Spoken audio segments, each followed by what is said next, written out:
नमस्कार, आदाब। मैं शरी यासिर, स्वागत है आप सभी का सियासत टीवी के हिंदी समाचार में। सबसे पहले देखते हैं हेडलाइंस।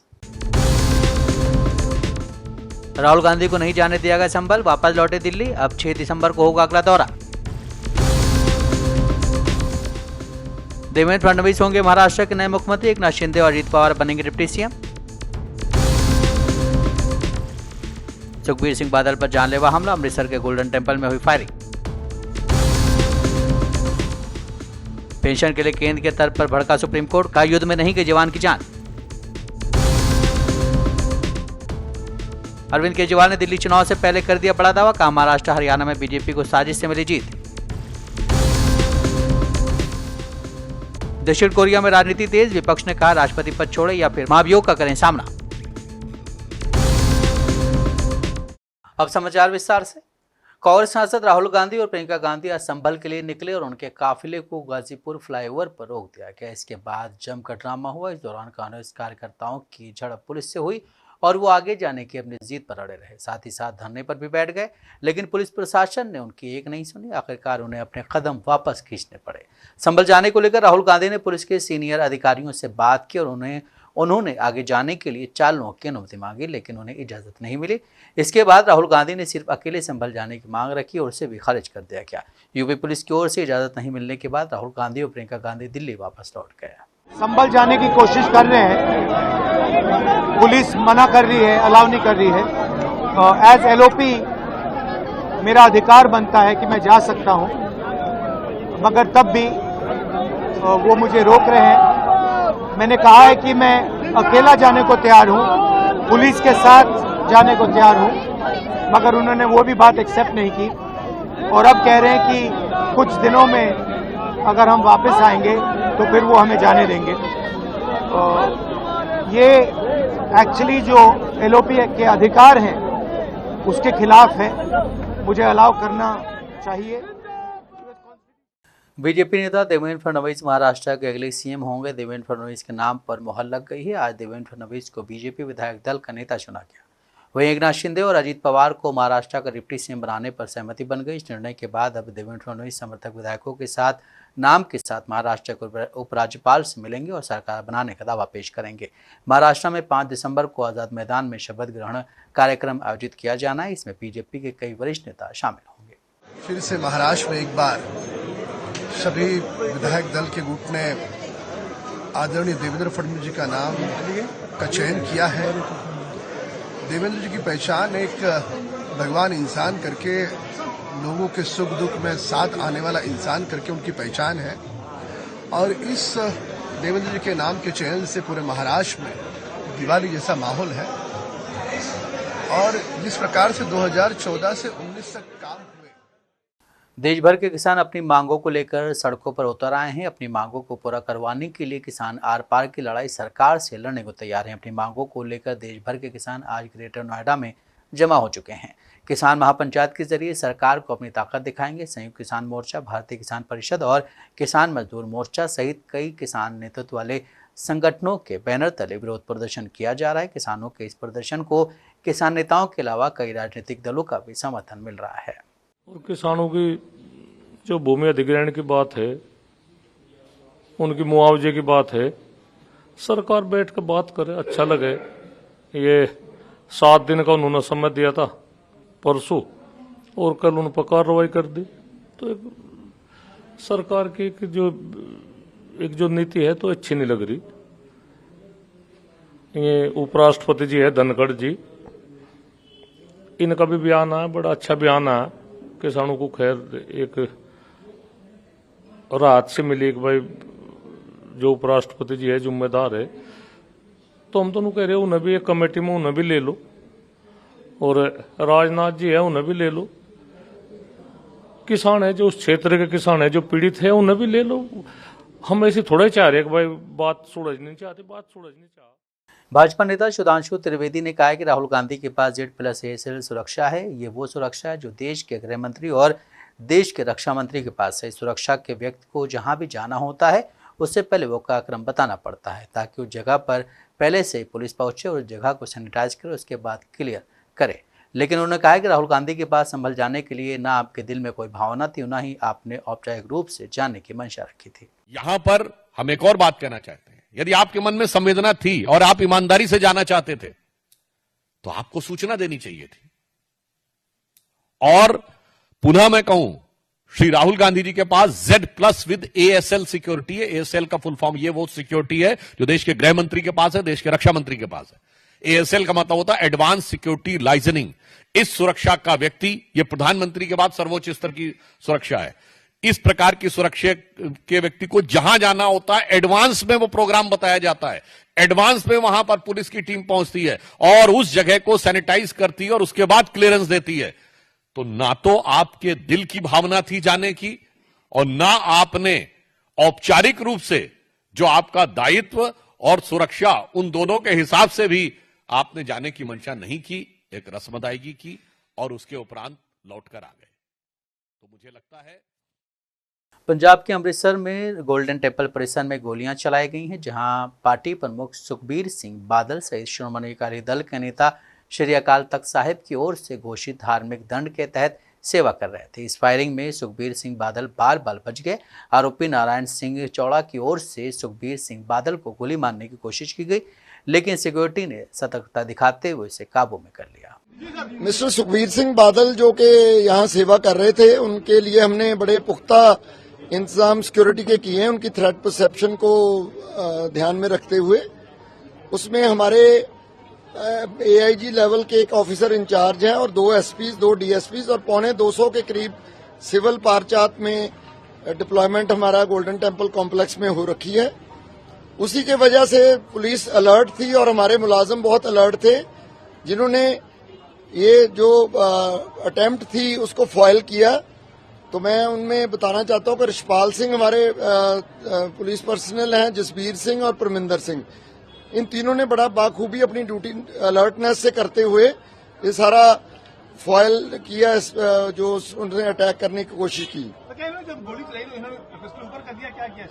उसकी बाजू से पकड़ लिया जी और फायर जो है ऊपर की तरफ निकला और इसमें नारायण सिंह चौड़ा जो कि पुराने क्रिमिनल रिकॉर्ड भी है जिनका, उनको गिरफ्तार किया गया, केस रजिस्टर कर दिया और हर एंगल से इन्वेस्टिगेशन की जा रही है। तो कितने केस दर्ज है नारायण सिंह चौड़ा पे पहले? ये मैं रिकॉर्ड की बात है देख के बता पाऊंगा। अभी तो इधर आए हैं सिक्योरिटी का और वो ये है, मैं आपके माध्यम से सबको अपील करना चाहता हूं कि माहौल शांति बनाए रखें और पुलिस का सहयोग करें, क्योंकि ये डिफिकल्ट है डिप्लॉयमेंट। यहाँ यूनिफॉर्म में हम कर नहीं सकते, लोगों की फ्रिस्किंग मुश्किल है धार्मिक भावनाओं को की वजह से, बट उसके बावजूद भी पुलिस पूरी तरह सक्षम है और हमने पूरा फुल प्रूफ अरेंजमेंट्स कर रखे हैं। किसान और सरकार एक बार फिर आमने सामने है। वो अपनी मांगों को लेकर सड़क पर उतरे हैं। उपराष्ट्रपति जगदीप धनखड़ ने भी किसानों के लिए आवाज उठाई है। उन्होंने पूछा है कि किसानों के लिए किए गए वादे पूरे क्यों नहीं किए गए और प्रदर्शनकारी किसानियों के साथ कोई बातचीत क्यों नहीं की गई। उन्होंने कहा है कि संकट में फंसे किसानों का आंदोलन का सहारा लेना देश की समग्र भलाई के लिए अच्छा संकेत नहीं है। उन्होंने कहा कि सवाल उठता है कि किसान फिर से सड़कों पर क्यों हैं, उनकी क्या मांगे हैं और विवाद की जड़ क्या है। हम उपराष्ट्रपति और जो राज्यसभा के चेयरमैन साहब हैं उनका हम बड़ा सम्मान करते हैं, आदर करते हैं और वो हमारे गार्जियन हैं, राज्यसभा के गार्जियन हैं, संविधान के रक्षक हैं। और जो उन्होंने सवाल किए हैं कृषि मंत्री से, कांग्रेस पार्टी वही सवाल प्रधानमंत्री से पूछ रही है 4-5 साल से। किसानों को एमएसपी का कानूनी दर्जा कब दिया जाएगा, पहला सवाल। दूसरा सवाल हम कह रहे हैं कि आपने वादा किया था कि संपूर्ण खेती की लागत को 1.5 गुना बढ़ाकर एमएसपी उसी स्तर पर तय किया जाएगा, वो कब आप इंप्लीमेंट करेंगे। और तीसरा सवाल, 16 लाख करोड़ आपने निजी कंपनियों का ऋण जो है उसको माफ कर दिया है। किसानों का 2 लाख 3 लाख करोड़, मुश्किल से 3 लाख करोड़ होगा, वो ऋण कर्जा कब माफ करेंगे। यही तो 3 सवाल राहुल जी पूछ रहे हैं, खड़गे जी पूछ रहे हैं, कांग्रेस पार्टी पूछ रही है। भारत जोड़ो यात्रा के वक्त, भारत जोड़ो न्याय यात्रा के वक्त, चुनावी प्रचार के वक्त, और वही सवाल आज सम्मानित धनखड़ साहब ने कृषि मंत्री से पूछा है। सवाल तो देना चाहिए ना, हम तो इसी पर हम बहस भी चाहते हैं, इसी विषय पर हमने नोटिस भी दिए हैं। पर हमें खुशी है कि उपराष्ट्रपति जी ने उचित समझा है कि उन्होंने सार्वजनिक तौर से कृषि मंत्री से ये सवाल पूछे हैं। ये किसान सवाल पूछ रहे हैं, इंडियन नेशनल कांग्रेस सवाल पूछ रही है, जनता पूछ रही है, किसानों के लिए आप क्या कर रहे हैं। पंजाब के मुख्यमंत्री भगवंत सिंह मान इन दिनों मिशन रोजगार में जुटे हुए हैं। उन्होंने मंगलवार को बताया कि अब तक करीब 50,000 युवाओं को सरकारी नौकरियां दी जा चुकी हैं। उन्होंने कहा है कि युवाओं को और अधिक सरकारी नौकरियां देने के लिए स्वास्थ्य, शिक्षा और अन्य प्रमुख विभागों में जल्द ही भर्ती अभियान शुरू किया जाएगा। नौजवानों को नियुक्ति पत्र सौंपने के दौरान संबोधित करते हुए मुख्यमंत्री भगवंत मान ने कहा कि राज्य सरकार युवाओं को जीवन में असफलता के अधिकतम अवसर प्रदान करने के लिए प्रतिबद्ध है। उन्होंने कहा कि युवाओं के रोजगार के लिए नए नए रास्ते खोले जाएंगे ताकि हमारे नौजवान प्रदेश में सामाजिक आर्थिक विकास में सक्रिय भागीदार बन सके। मान ने कहा कि युवाओं को कई नई नौकरियां प्रदान करने के साथ साथ उन युवाओं के लिए भी समाधान खोजा जा रहा है जो संघर्ष करते हुए उम्र की सीमा पार कर चुके हैं। उन्होंने कहा कि सफलता का कोई शॉर्टकट नहीं होता, जीत हमेशा केवल कड़ी मेहनत करने वालों को मिलती है। उन्होंने युवाओं से अपील की है कि कठिन परिश्रम करते रहें, निर्धारित लक्ष्यों को प्राप्त करने का प्रयास करें। मुख्यमंत्री ने कहा कि राज्य सरकार विभागों में खाली पदों को तुरंत भरने की प्रक्रिया अपनाती है। भर्ती प्रक्रिया निष्पक्ष तरीके से की गई है। मुख्यमंत्री ने कहा कि अब ये युवा सरकार का अभिन्न हिस्सा बन चुके हैं। इन्हें समर्पित भावनाओं के साथ जनता की सेवा करनी चाहिए। दक्षिण भारत के कई इलाकों में आज सुबह भूकंप के झटके महसूस किए गए। यही नहीं, महाराष्ट्र में भी धरती हिली। सुबह 7:27 पर लोगों ने भूकंप के झटके महसूस किए। रात की बात यह रही कि इसमें जानमाल का कोई नुकसान नहीं हुआ। लोगों ने बताया कि 20 साल में पहली बार तेलंगाना में इतना तेज भूकंप था, लेकिन उस दौर को कौन भूल सकता है जब 30 साल पहले महाराष्ट्र के लातूर में भूकंप ने ऐसी तबाही मचा दी थी जो इतिहास में दर्ज हो गई है। 30 सितंबर 1993 को सुबह 3:56 पर लोगों ने भूकंप के झटके महसूस किए थे। इसमें करीब 10,000 से ज़्यादा लोगों की मौत हुई थी, जबकि 30,000 से ज़्यादा लोग घायल हुए थे। घनी आबादी होने के कारण लातूर में तबाही ज़्यादा हुई थी। रिएक्टर स्केल पर तीव्रता 6.4 मापी गई थी। कहा जाता है कि इस अर्थक्वेक से पहले लातूर और उसके आसपास के इलाकों में 6 महीनों में धरती 125 बार से ज़्यादा हिली थी। ये सब कुछ अगस्त 1992 से मार्च 1993 के बीच हुआ था। लातूर जिले का औसा तालुका और उस्मानाबाद का उमरगा तालुका भूकंप से सबसे ज्यादा प्रभावित हुआ। लोगों ने अपना सब कुछ खो दिया। इस भूकंप ने महाराष्ट्र को संकट में धकेल दिया था। ऐसे में राज्य को देश विदेशों से मदद मिली। महाराष्ट्र में आए भूकंप का जख्म अभी भी हरा है। आज भी जब इस भूकंप का जिक्र होता है तो रूह कांप उठती है। न सिर्फ लातूर बल्कि आसपास के 12 जिलों के करीब 2,11,000 मकान भी इस भूकंप में तबाह हो गए थे। इस भूकंप में 52 गांव पूरी तरह से तहस नहस हो गए थे। ऐसा माना जाता है कि जहां भूकंप का केंद्र था उस जगह कभी एक बड़ा सा क्रेटर हुआ करता था। जिस वक्त ये भूकंप आया अधिकतर लोग गहरी नींद में सो रहे थे, जिसके कारण जानमाल का ज्यादा नुकसान हुआ था। पंजाब के अमृतसर के गोल्डन टेम्पल परिसर में अकाली दल के पूर्व अध्यक्ष और पंजाब के पूर्व डिप्टी सीएम सुखबीर सिंह बादल पर हमले से हड़कंप मच गया है। गोली मारने वाले नारायण सिंह चौड़ा ने बादल को गोली मारने की कोशिश की थी, लेकिन सिक्योरिटी ने तुरंत उसे काबू में कर लिया, जिसको लेकर तमाम राजनीतिक दलों के नेताओं की प्रतिक्रियाएं आ रही हैं। इसी कड़ी में पंजाब कांग्रेस के अध्यक्ष अमरिंदर सिंह राजा वडिंग ने घटना को लेकर कहा है कि मैं समझता हूं कि बहुत गलत हुआ है और ऐसा नहीं होना चाहिए था। हाँ, तो नजर क्या बनती है? बंदा मर जाता तो फिर आपकी नजर रहती है। ये ऐसे एसीपी को भी सस्पेंड करना चाहिए। Immediately they should take action on that ACP also कि ये कैसे हो गया, जिम्मेदारी किसकी थी। ये तो इंतजार कर रही है सरकार की कोई ना कोई किसी को मार दे, तब काम हम कह देंगे कि ये चूक हो गई है। ऐसा ही है, बहुत सारे लोगों के पास सिक्योरिटी गार्ड्स हैं, उनको मार के चले जाते हैं लोग। तो ये मैं कोई किसी के मन में सुखबीर बादल के लिए नफरत हो सकती है। सिखों में जिस प्रकार की घटनाक्रम हुआ है, क्योंकि लोग बगराड़ी में काफी देर से बैठे हुए थे, लेकिन नफरत का मतलब ये नहीं है कि आप दूसरे व्यक्ति को। सुप्रीम कोर्ट ने आज एक शहीद की विधवा की पेंशन पर सुनवाई करते हुए केंद्र पर 50,000 रुपए का जुर्माना लगाया है। कोर्ट ने केंद्र से कहा था कि ऐसे मामले में प्रतिवादी को कोर्ट में नहीं घसीटा जाना चाहिए और उनके खिलाफ सहानुभूति रखनी चाहिए। केंद्र ने आर्म्ड फोर्सेस ट्रिब्यूनल के उस फैसले को चुनौती दी है जिसमें विधवा के लिए LFP की अनुमति दी गई थी, लेकिन केंद्र का कहना है कि मृत्यु युद्ध के दौरान नहीं हुई, इसलिए विधवा LFP की हकदार नहीं है। जस्टिस अभय एस ओका और जस्टिस ऑगस्टीन जॉर्ज मसी की बेंच ने कहा कि हमारे ख्याल में इस तरह के मामले में प्रतिवादी को इस न्यायालय में नहीं घसीटा जाना चाहिए था और अपीलकर्ताओं के फैसले लेने वाले प्राधिकार को सेवाकाल के दौरान शहीद एक सैनिक की विधवा के प्रति सहानुभूति रखनी चाहिए थी। इसीलिए हम 50,000 रुपये का जुर्माना लगाने का प्रस्ताव करते हैं जो प्रतिवादी को देना होगा।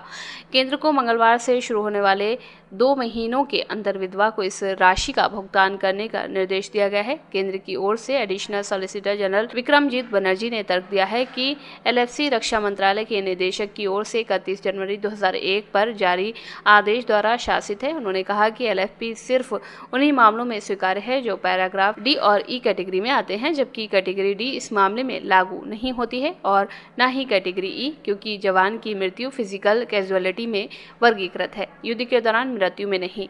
इस पर शहीद की पत्नी सरोज देवी ने कोर्ट को बताया कि शुरुआत में मामले को युद्ध के दौरान मृत्यु माना गया और इसके लिए सर्टिफिकेट भी जारी कर दिया गया, लेकिन बाद में इसको बदलकर फिजिकल कैटेगरी में शिफ्ट कर दिया गया। दिल्ली के वसंत विहार इलाके में एक प्राइवेट स्कूल में क्लास 6 के एक छात्र की संदिग्ध अवस्था में मौत हो गई। परिजनों ने उसकी हत्या किए जाने का आरोप लगाया है। स्कूल की सीसीटीवी कैमरे में मृतक छात्र और उसके सहपाठी के बीच मारपीट का वीडियो फुटेज सामने आया है। पुलिस ने मृतक छात्र के शव को पोस्टमार्टम के लिए भेज दिया है। पुलिस मामले की जांच में जुट गई है। पुलिस का कहना है कि पोस्टमार्टम रिपोर्ट आने के बाद घटना के खुलासे में मदद मिलेगी। पुलिस मामले की हर एंगल से जांच कर रही है। 6th में पढ़ता है चिन्मय मिशन स्कूल में, उसको ले जाया गया और पहले होली एंजल्स हॉस्पिटल ले जाया गया, वहाँ से फोर्टिस हॉस्पिटल ले जाया गया, वहाँ पे उसको ब्रॉड डेड डिक्लेयर किया।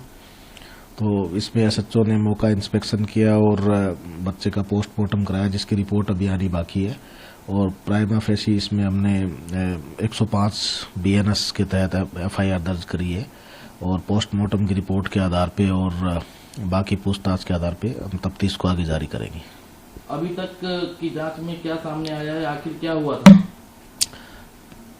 अभी एफआईआर रजिस्टर करने के बाद से इसमें पोस्टमार्टम जो हुआ है उसकी रिपोर्ट आनी बाकी है और यह निकल के आया कि बच्चों की एक स्कफल थी जिसमें ये बच्चा उसी दौरान गिर जाता है और उसको बाद में हॉस्पिटल ले जाया जाता है। बाकी हम सभी से पूछताछ करके आगे इन्वेस्टिगेशन करेंगे। दिक्कत थी, परिवार ने कुछ बताया? अभी इस तरह की कोई चीज सामने नहीं आई है। आरोप लगाया है कि कोई लड़ाई हुई थी, क्या इस बारे में कोई जानकारी? माइनर स्कफल जो मैंने बताया बच्चों का आपस में क्लासरूम में, उसका हमें पता चला है, लेकिन उसको हम अभी फुटेज के आधार पे और बाकी सभी टीचर से पूछताछ करके पता करेंगे। क्या केस दर्ज किया है और क्या स्कूल प्रशासन की कोई लापरवाही सामने आई है? इसमें हमने धारा 105 बीएनएस में केस दर्ज किया है और इसमें आगे की जो तफ्तीश होगी उसी के आधार पर तय किया जाएगा कि किसी की लापरवाही है या क्या मामला है। दिल्ली में चुनावी सरगर्मियों के बीच अगले 2 हफ्तों के अंदर 150 मोहल्ला बसों को सड़कों पर उतारने की तैयारियां अंतिम चरण में हैं। ये दिल्ली सरकार की अहम परियोजनाओं में से एक है। मुख्यमंत्री आतिशी ने कुशकनगर थाना में एक मोहल्ला बसों का निरीक्षण किया। सीएम ने बसों में लोगों के लिए मौजूद सुविधाओं का भी निरीक्षण किया। बसों के लिए चार्जिंग इंफ्रास्ट्रक्चर की जांच की और खुद अधिकारियों के साथ बस में सफर भी किया। तब दिल्ली के मुख्यमंत्री अरविंद केजरीवाल जी ने कहा कि ये हो सकता है कि नवंबर दिसंबर में जो प्रदूषण आ रहा हो वो दिल्ली के बाहर पराली जलने से आ रहा हो, लेकिन दिल्ली हर संभव कदम उठाएगी इस प्रदूषण के खिलाफ लड़ने के लिए। दिल्ली सरकार के हाथ में जो भी कदम है उससे 2 कदम आगे जाके दिल्ली सरकार दिल्ली के लोगों के लिए काम करेगी। और तभी 2020 से इलेक्ट्रिक व्हीकल्स पे एक पॉलिसी की शुरुआत हुई। दिल्ली को इलेक्ट्रिक व्हीकल कैपिटल बनाने की शुरुआत हुई और इसके कई पहलू रहे। 2020 में दिल्ली शायद देश के पहले ऐसे राज्यों में से था जिसने एक इलेक्ट्रिक व्हीकल पॉलिसी की शुरुआत करी। दिल्ली ने ना सिर्फ 2 व्हीलर्स 3 व्हीलर्स गाड़ियों पे सब्सिडी दी, लेकिन दिल्ली सरकार ने जो भी इलेक्ट्रिक व्हीकल्स खरीद रहा है उनको रोड टैक्स पर भी छूट दी। यानी अगर आप गाड़ी खरीदते हैं, ₹1,00,000 से ज्यादा रोड टैक्स आपको जमा कराना पड़ता है गाड़ी। देश की राजधानी दिल्ली में विधानसभा चुनाव के लिए अब कुछ ही महीनों का वक्त बचा। इससे पहले दिल्ली की सरगर्मियां तेज होने लगी हैं। इस बीच दिल्ली के पूर्व मुख्यमंत्री और आम आदमी पार्टी के संयोजक ने बीजेपी पर ताज़ा हमला किया है। केजरीवाल ने एक्स पर पोस्ट करते हुए बीजेपी पर लोगों के वोट काटने का आरोप लगाया है। साथ ही हरियाणा और महाराष्ट्र में बीजेपी की जीत पर भी साजिश करार दिया है। एक्स पर किए गए पोस्ट में अरविंद केजरीवाल ने इस संबंध में बहुत बड़ा खुलासा करने की बात कही है। अरविंद केजरीवाल ने पोस्ट पर लिखा कि दिल्ली में भाजपा बड़े स्तर पर लोगों को वोट कटवाने की कोशिश करते रगे हाथों पकड़े गए। भाजपा ने हजारों वोटर्स के वोट कटवाने के लिए अर्जी डाली। जल्द ही इस पर बहुत बड़ा खुलासा करूंगा। क्या ये लोग हरियाणा और महाराष्ट्र का भी चुनाव इसी तरह जीते? भाजपा वालों, दिल्ली में तुम्हारा षड्यंत्र सफल नहीं होने देंगे। हालांकि अरविंद केजरीवाल के इस पोस्ट के बाद फिलहाल भाजपा की ओर से कोई बयान सामने नहीं आया। बता दें कि हाल ही में हुए महाराष्ट्र और हरियाणा विधानसभा चुनाव में भाजपा ने अप्रत्याशित जीत हासिल की है। पीएम नरेंद्र मोदी और अमित शाह के नेतृत्व में भाजपा ने जहां कांग्रेस के पक्ष में माहौल होने के बाद हरियाणा में अपनी जीत सुनिश्चित की, वहीं महाराष्ट्र में भी पार्टी ने महाविकास आघाड़ी के मजबूत बताए जाने वाले गठबंधन को भी मात देने में कामयाब रही। समाजवादी पार्टी के मुखिया अखिलेश यादव ने इस घटना पर नाराजगी जताई। उन्होंने कहा है कि प्रशासन ने भाजपा के इशारे पर काम किया। उन्होंने सवाल किया है कि प्रशासन ने भाजपा के इशारे पर इस घटना को अंजाम दिया। किसी भी पार्टी के नेताओं को वहां जाने की अनुमति नहीं दी जा रही। वो क्या छिपाना चाहते हैं? लोकसभा नेता राहुल गांधी के नेतृत्व में कांग्रेस प्रतिनिधिमंडल को हिंसा प्रभावित संभल जाने से रोके जाने पर सपा सांसद डिम्पल यादव ने कहा है कि सरकार और प्रशासन इसे छिपाने की कोशिश कर रहे हैं। वो नहीं चाहते कि स्थिति सामान्य हो। है सब भारतीय जनता पार्टी के इशारे पर वहां के प्रशासन ने ये घटना की है। जब एक बार सर्वे के लिए सब सहमत थे, सबने सर्वे कराया, आप दोबारा सर्वे इसलिए कराने गए कि झगड़ा नहीं हुआ। जो लोग नारे लगाते गए उनके खिलाफ क्या कार्रवाई भारतीय जनता पार्टी ने की है? किसी भी दल के नेता को ये जाने नहीं दे रहे। आखिरकार छिपाना क्या चाहते हैं? और प्रशासन की भाषा देखिए, उनके जो अधिकारी हैं, क्या लोकतंत्र में क्या इस तरह का व्यवहार और भाषा हो सकती है अधिकारियों की? जिस तरह की भाषा और व्यवहार का इस्तेमाल हो रहा है वहाँ पर। प्रशासन कह रहा है कि एक डेट बताई गई 10 तारीख, उसके बाद जाएं, उसके नेता पे जाना है। अच्छा, 10 तारीख तक जाने का क्या छिपा देंगे? जाने कितना दबाव बना देंगे लोगों पर? आपके पास वो वीडियोज होंगे जहाँ पर प्रशासन दबाव बना रहा है कि ये भाषा बोलिए, ये बताइए। आप प्रशासन ये बताएगा कि ये बोलना पड़ेगा। लोकसभा में विपक्ष के नेता राहुल गांधी ने आज कहा कि उत्तर प्रदेश पुलिस ने गाजीपुर सीमा पर उनके काफिले को रोक दिया। वहीं आपको बता दें कि पुलिस ने बैरिकेड लगाकर हाईवे को बंद कर दिया और कांग्रेस के काफिले को सुबह 11 बजे रोक दिया। राहुल गांधी समेत कांग्रेस के नेता गाड़ियों से बाहर निकली और वरिष्ठ पुलिस अधिकारियों से बातचीत की, लेकिन उन्हें आगे बढ़ने की अनुमति नहीं दी गई। बाद में जहां राहुल गांधी वापस लौट गए, वहीं वहां पर भारी ट्रैफिक जाम हो गया, जिसकी वजह से लोगों को काफी परेशानियों का सामना करना पड़ रहा है। किसको? हम तो ये कह रहे हैं हमारा रास्ता खाली करो। मेरा एसपी त्यागी, मेरी 80 साल। हम जा रहे हैं बहुत दूर, यहाँ से 40 किलोमीटर। कहाँ से आ रहे हैं आप? हैं? दिल्ली से। इमरजेंसी है, वहाँ मौत हुई पड़ी है। अब आप क्या चाहते हैं? हम ये चाहते हैं हमें निकाल दो ताकि उस मरने वाले के साथ तो हो जाए, उसकी अर्थी के साथ। हाँ, आप कितनी देर से यहाँ पर फंसे हुए हैं? 1 घंटा हो गया हमें। 2 घंटे हो गए। गाड़ी से आप? हाँ, गाड़ी से हैं। क्या कहा गया आपको? हमें कुछ भी नहीं कहा गया। जो कुछ कह रहे हो आप कह रहे हो, हमें तो कुछ नहीं। हमें ये रास्ता बंद है, क्या करें हम? कहाँ जाएं हम, बताओ? जनता, हम तो हिंदुस्तानी है ना, यही हिंदुस्तानी है बस। ऑफिस जाना है, किसी को ऑफिस जाना है, कोई इमरजेंसी में खड़ा है, कोई बीमार है। अब मुझे जो है वहाँ अर्थी के साथ में जाना है, मेरे भाई की डेथ होगी, अब मैं यहाँ खड़ा हूँ। बिहार में विधान परिषद स्नातक के उपचुनाव के लिए 5 दिसंबर को मतदान होना है। सभी प्रत्याशी चुनाव में बाजी मारने के लिए हर हथकंडा अपना रहे हैं। इस बीच सीतामढ़ी जिला पुलिस ने मंगलवार की देर रात जन स्वराज पार्टी की एक गाड़ी जब्त की है। उस गाड़ी से 1.52 लाख रुपए बरामद किए गए हैं। कहा जा रहा है कि पार्टी की ओर से ये रुपए वोटरों में बांटने के लिए भेजे गए थे। फिलहाल पुलिस इसकी जांच कर रही है कि रुपए किस मकसद से लाए गए थे। बताया जाता है कि डुमरा थाना पुलिस ने गुप्त सूचना के आधार पर एक लग्जरी कार से पैसों से भरे बैग के साथ 3 लोगों को हिरासत में लिया। हिरासत में लिए गए लोग जन स्वराज पार्टी के कार्यकर्ता हैं। जिस वाहन से पैसे से भरा बैग बरामद किया गया है उस पर भारत सरकार लिखा हुआ है। गौरतलब है कि विधान परिषद के चुनाव को लेकर मतदान होना है। हिरासत में लिए गए लोगों पर वोटरों को चुनाव के लिए पैसा बांटने का आरोप लग रहा है। गौरतलब है कि जनस्वराज पार्टी से मुजफ्फरपुर के रहने वाले विनायक गौतम प्रत्याशी हैं। जनस्वराज पार्टी के सुप्रीमो प्रशांत किशोर अपने उम्मीदवार के पक्ष में लगातार सीतामढ़ी, शिवहर, मुजफ्फरपुर और वैशाली जिले में कैंपेन चला रहे थे। इस दौरान उन्होंने कई सभाएं की और अपने उम्मीदवार को जिताने के लिए मतदाताओं से अपील की। पुलिस की इस कार्रवाई को एसपी मनोज तिवारी के निर्देश पर अंजाम दिया गया है।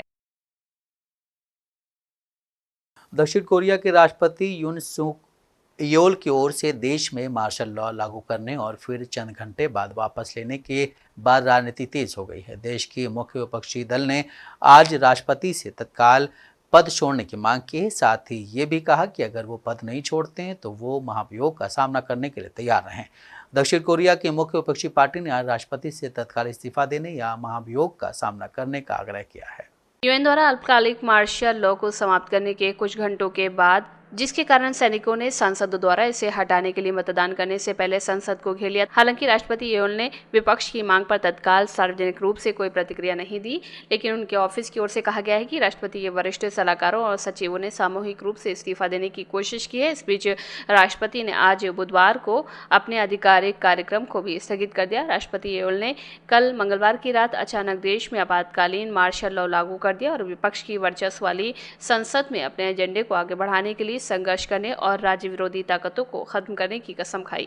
हालांकि उनके ऐलान के बाद देश भर में विरोध प्रदर्शन शुरू हो गया और मार्शल लॉ महज 6 घंटे ही लागू रह सका। नेशनल असेंबली ने राष्ट्रपति के फैसले को खारिज करने के पक्ष में वोट किया।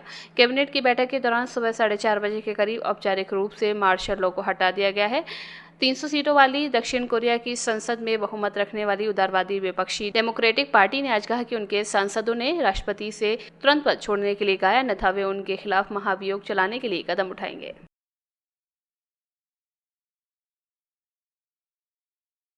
हिंदी समाचार यहीं समाप्त होता है। मुझे दें इजाजत। बाकी खबरों के लिए आप बने रहें सियासत टीवी के साथ।